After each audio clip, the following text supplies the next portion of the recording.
Prophet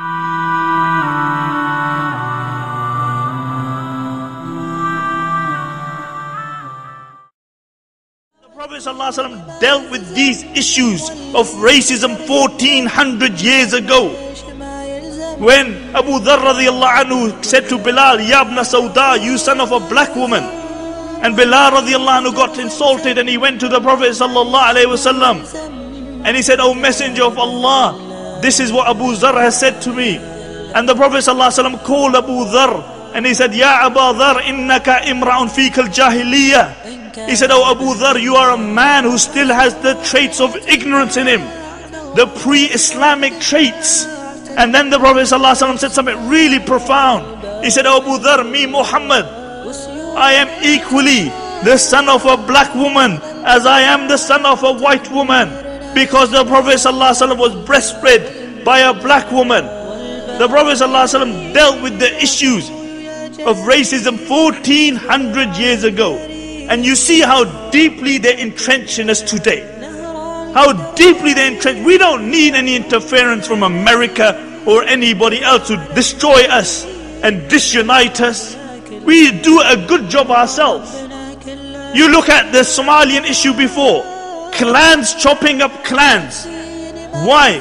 Because they gave preference to their clans over the La ilaha illallah. You look at the issue in Sudan. It's an issue of race. You look at the issue of Pakistan. Karachi wants to break away. Balochistan wants to break away.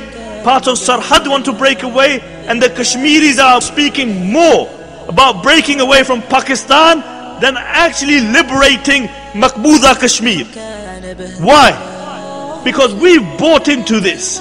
We bought into this Jahiliyyah. And what will you end up with? I'll tell you what you'll end up with. You'll end up with Bahrain and Qatar, Abu Dhabi and Dubai and Sharjah and Rasul Khayma, that you spit from one side and you reach the other side. They have no power. And many of us call to the call of Jahiliyyah. The Prophet ﷺ said to Abu Dharr, he said, O Abu Dharr, innaka imran fika al-jahiliyyah. You are a man who is calling to the call of Jahiliyyah. And then in another narration, the Prophet ﷺ said, listen to this. He said, whoever calls to the call of Jahiliyyah, he will be in the fire of Jahannam. And the Sahaba said, in Sama wa in Sallah. And the Messenger of Allah said, in Sama wa in Sallah. They said, even if he prays and he fasts.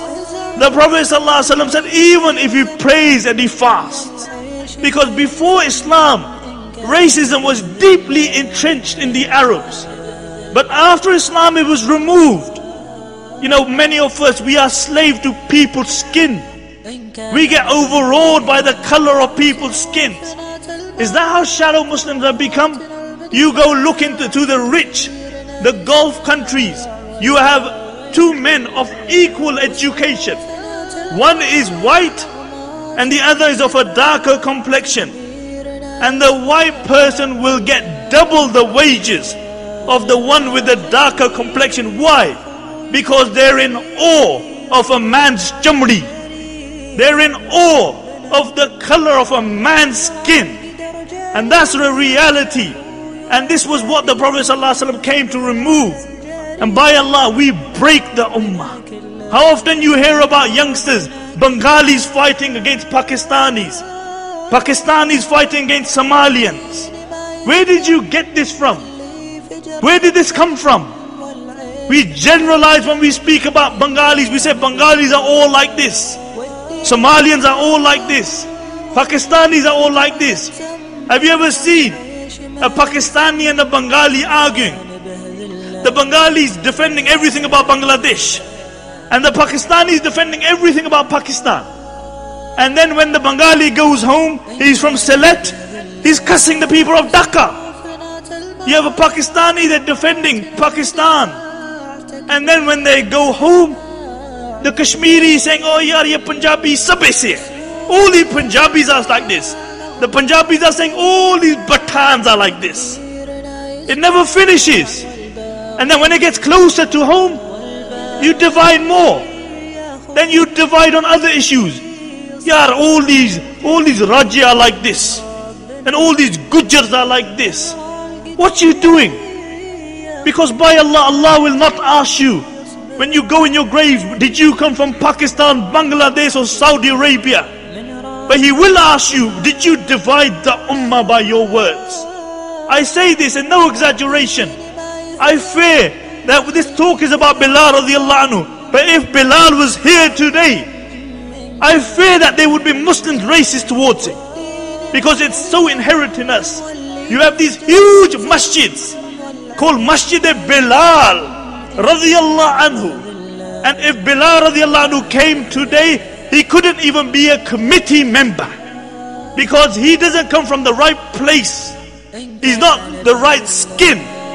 And the Prophet Sallallahu Alayhi Wasallam said, Laysa minna man qatala ala asabiyatin. He is not from amongst us who fight for nationalism.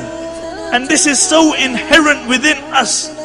And we divide the ummah. And in today's society, seriously, how often do we see they can't find somebody from the same brotherly, from the same clan?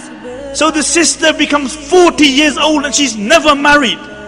What dhulm could be greater than that? You've deprived her of her youth.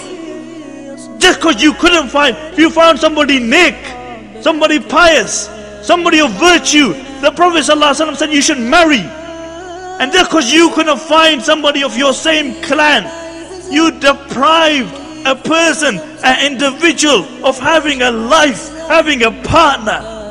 And this is what this Qawmiyah has done to the Muslims. And this is something we need to break out of. All these generalizations. Why can't you look at people's good virtues? Every Qawm has good pros and cons. Why can't you look at the positives? And when you see a person next time, judge him by his virtue. Judge him about his character. Not judge him by where he comes from. And that's what believers should be like.